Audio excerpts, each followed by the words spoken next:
नमस्कार दोस्तों, horror high के आज के एपिसोड में आप सभी का स्वागत करता हूं। दोस्तों, आज मैं आपको एक ऐसी कहानी बताने वाला हूं जिसके बारे में आपने कभी सोचा भी नहीं होगा। ऐसी डरावनी कहानी जो आपको सोचने पर मजबूर कर देगी कि क्या सच में ऐसा भी हो सकता है। ये कहानी मैंने भी सुनी है, किसी ने मुझे भेजा है। ये कहानी बहुत साल पहले की है, जब हमारे ज़माने में कंप्यूटर मोबाइल नहीं हुआ करते थे।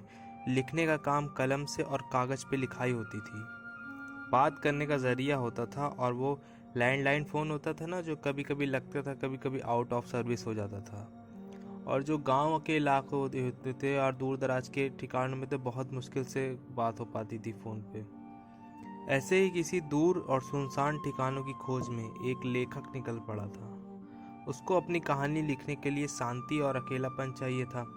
आप लोग जानते हैं कि राइटर लोग ये सब अकेले में रहना पसंद करते हैं। जितनी सुनसान जगह रहती है उनको उतनी अच्छी आर्टिकल मिलता है लिखने के लिए, तो वो अकेले में रहते हैं।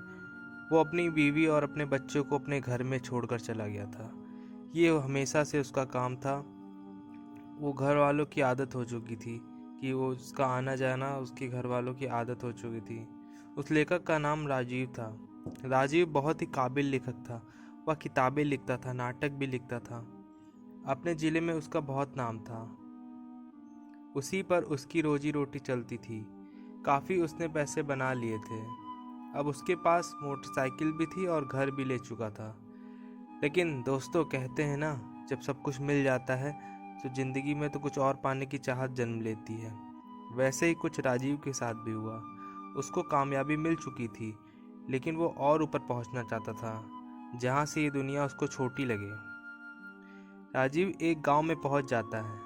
वहां के डाक खाने में पहुंच के किसी से अपनी जान पहचान बताता है और वो उसको एक पता देकर जाने का रास्ता बता देता है। उसकी मोटरसाइकिल चलते हुए एक घने जंगल में चली जाती है। हर तरफ पहाड़, वहां से गिरते झरने, उसकी आवाज़ उसको सुनाई दे रही थी। एक मोड़ आने के बाद उसको घर में कुछ दिखाई देता है।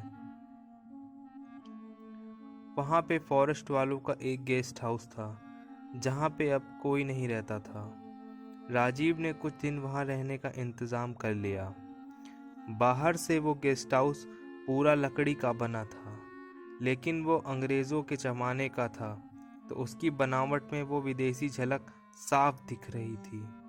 बाहर बड़ा सा बरामदा और वहां रखी एक मेज और कुर्सियां।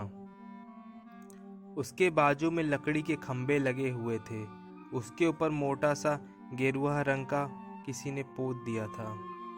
अशोक के सामान रखते ही वहां का चौकीदार भागते हुए आया और सामान उठाने लगा। अशोक ने उसको रोका और कहा, तुम घनश्याम हो क्या? मुझे बताया था तुम्हारे साहब ने। हाँ साहब, मुझे मेरे मालिक ने यहाँ टेलीफोन करके बताया था कि एक बहुत बड़े साहब आने वाले हैं। घनश्याम ने बड़ी ही सादगी से राजीव की तारीफ कर डाली। राजीव को बड़ा सुकून मिला। उसने हंसते हुए कहा, अरे मैं कोई साहब नहीं हूँ। तुम्हारे साहब और मैं साथ में पढ़ाई किया करते थे।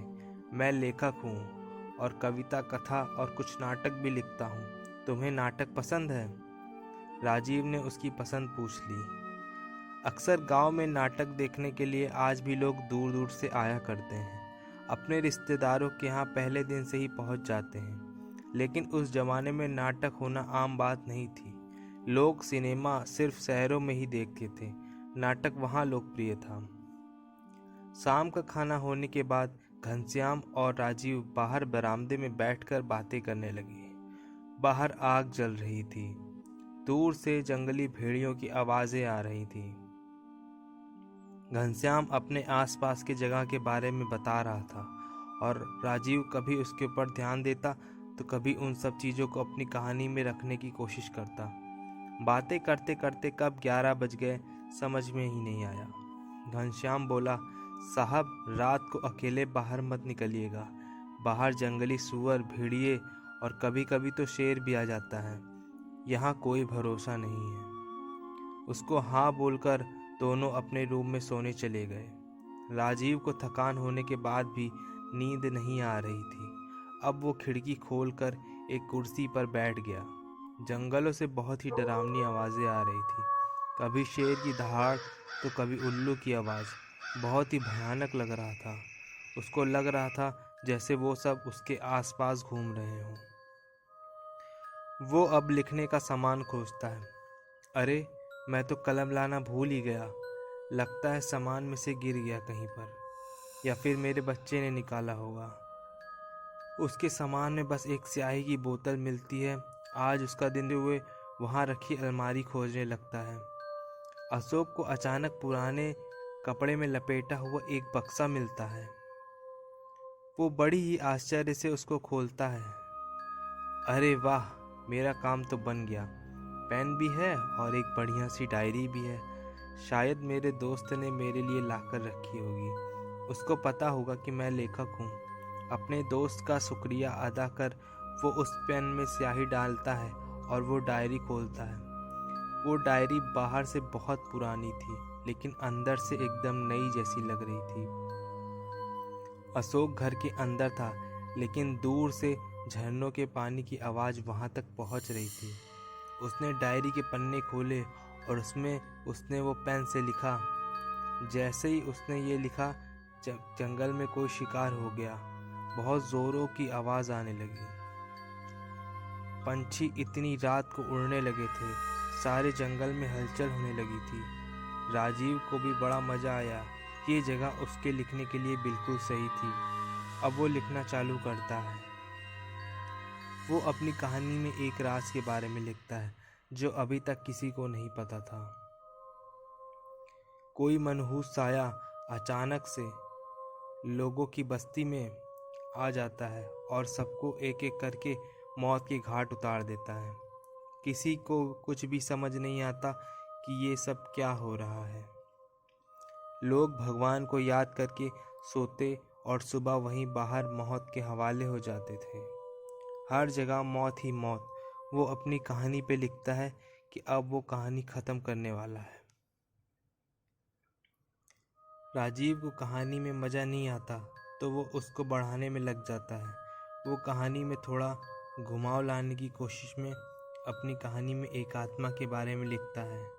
राजीव कहानी का आखिरी हिस्सा अगले दिन लिखेगा, ऐसा सोचकर सोने की कोशिश करता है। तभी खटखट खटखट, अचानक से उसको लगता है कि उसके पीछे की खिड़की से कोई अंदर झांक रहा है। खिड़की तेज हवा से एक दूसरे पर लगकर आवाज़ें कर रही थी। कुछ देर के लिए राजीव एक ही जगह सुन्न होकर खिड़की की तरफ देखता रहता है। एक पल के लिए वो सोचने लग जाता है कि वो दरवाज़ा खोल के घनश्याम का दरवाज़ा देखता है। उसका दरवाज़ा बंद था। घनश्याम सो रहा था। राजीव ने वहाँ खिड़की में से किसी को तो देखा था, लेकिन वो अपना वहम मानकर सो जाता है। अगले दिन सुबह वो घनश्याम के साथ जंगल और खेत घूमने के निकल जाता है। दोपहर में खेतों में खाना खाकर एकदम शाम को वे गेस्ट हाउस वापस आते हैं। शाम का खाना खाकर दोनों सोने के लिए जाते हैं। आज उसको कल की कहानी का एक किस्सा ख़त्म करना था। वो डायरी खोलता है। रात काफ़ी हो चुकी थी, लेकिन उसको तो काम करना था। लेकिन आज जैसे ही उसने कलम उठाई, खटखट खटखट, खिड़कियां ज़ोर से खुल गई। अब राजीव डर गया। उसने ज़ोर से आवाज़ लगाई, घनश्याम, घनश्याम।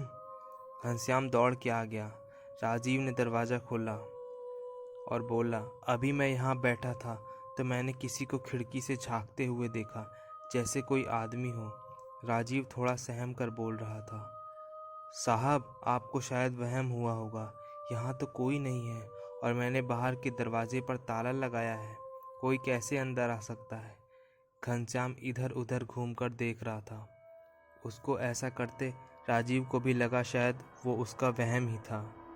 घनश्याम के जाने के बाद वो लिखने बैठ जाता है, लेकिन वो खिड़की बंद करके। राजीव लिखने में मगन हो जाता है, लेकिन उसका ध्यान खिड़की पर नहीं होता। वहाँ एक बहुत ही खूंखार साया हो या बुरी आत्मा खिड़की के बाहर से उसको देख रही होती है। दोस्तों, ये कोई और नहीं, ये वही आत्मा होती है जो अब कहानी से बाहर आ चुकी है। अब ऐसा लग रहा था जैसे ये आत्मा ही राजीव से सब लिखवा रही है, लेकिन इसकी किसी को कोई खबर नहीं थी। वो राजीव को भी इस बात से बेखबर था कि उसकी कहानी में क्या होने वाला था। अब वो कहानी में लेखक के दोस्त की मौत के बारे में लिखता है। सुबह उठते ही उसको एक फ़ोन आता है कि राजीव का जो दोस्त था, जो इस गेस्ट हाउस का मालिक था, उसकी कल रात में अचानक में मौत हो गई।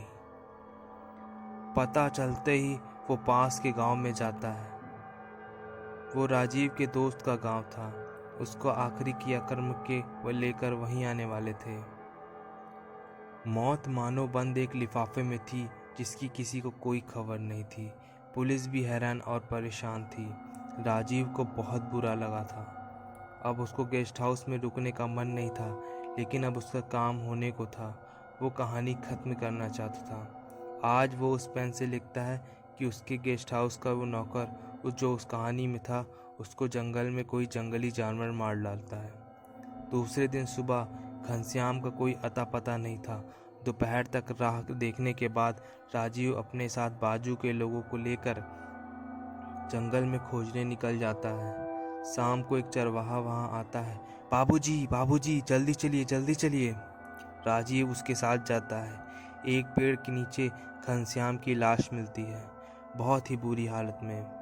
जानवरों ने उसकी पूरी लाश को पूरी तरह से फाड़ दिया था। उसकी लाश देखने लायक नहीं बची थी। पुलिस ने उस लाश को पोस्टमार्टम के लिए भेज दिया। अब राजीव को कुछ अजीब और बहुत ही भयानक डर लग रहा था। राजीव भी बहुत थक चुका था। गेस्ट हाउस आकर वो अपनी कहानी ख़त्म करना चाहता था। इतना सब होने के बाद अब उसका मन नहीं लग रहा था। आते ही उसने डायरी निकाली और वो पेन से उसने लिखा कि अब वो कहानी वाली आत्मा लेखक के परिवार को भी ख़त्म करती है, लेकिन किसी को कुछ पता नहीं चल पाया था। ये सब लिखने के बाद वो पानी पीने बरामदे में जाता है। वापस आता है तो वो अंदर का मंजर देखकर उसके पैरों के नीचे ज़मीन खिसक जाती है। उसकी डायरी के पास एक बहुत ही डरावनी आत्मा खड़ी थी, जो राजीव की तरफ देख रही थी। राजीव चिल्ला उठा। अगल बगल के घर वाले भी आए। उन्होंने भी उस आत्मा को देखा। कुछ देर वो वहीं रुककर अचानक से गायब हो गई। राजीव ने अपनी कहानी वाली डायरी उठाई और उसको गौर से देखने लगा। उस पेन से लिखी हर चीज़ उसके सामने जैसे जन्म ले रही थी। उसको यकीन नहीं हुआ,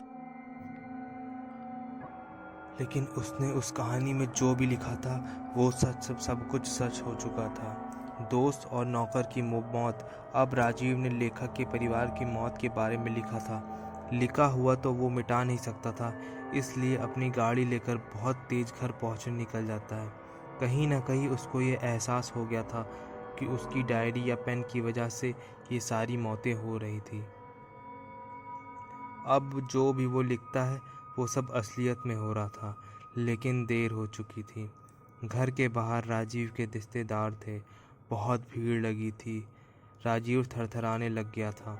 उसके पैर भारी हो गए थे और चलना मुश्किल हो गया था। उसको बीवी और बच्चे की तस्वीर सामने दिखने लगी। उनका हंसता चेहरा दिख रहा था। उसका हंसता खेलता परिवार अब खो चुका था। एक ही झटके में उसका सुख छीन गया था। राजीव खुद को संभाल नहीं पा रहा था। अपनी लिखी कहानी पे उसको बहुत गुस्सा आ रहा था। उसने अपनी पत्नी की चिता में वो डायरी फेंक दी जिसमें वो कहानी थी। शाम को सब रिश्तेदार जाने के बाद वो अपने आप को कोसते हुए रात तक रोता रहा। लेकिन रात को अचानक खिड़की में वही डरावना खूंखार साया दिखाई दिया और उसको एकदम से याद आया कि उसने गेस्ट हाउस से निकलने के पहले अपनी कहानी का अंत लिखा था। उस लेखक की मौत एक राज ही रह गई, क्योंकि उसने अपने परिवार के बारे में लिखा था और राजीव भी उस परिवार का हिस्सा था। उस आत्मा ने राजीव की जान ले ली। इस कहानी के बारे में घनश्याम के लड़के को पता था, जिसने ये कहानी के बारे में आसपास के लोगों को बताया और उन्हीं के माध्यम से इस कहानी की जानकारी मुझे हुई, जिसको मैंने आप लोगों को सुनाया। अगर ये कहानी आप लोगों को अच्छी लगी हो तो चैनल को सब्सक्राइब करके ऑल के आइकन पर क्लिक करें और इसी तरह की वीडियोस देखने के लिए रोज़ मैं आप लोगों के लिए नए नए वीडियोस लाता रहता हूँ, नई नई कहानियाँ लाता हूँ जो कि सच्ची घटना पर आधारित रहती हैं। वीडियो को शेयर, चैनल को सब्सक्राइब करें। आपका दिन शुभ हो।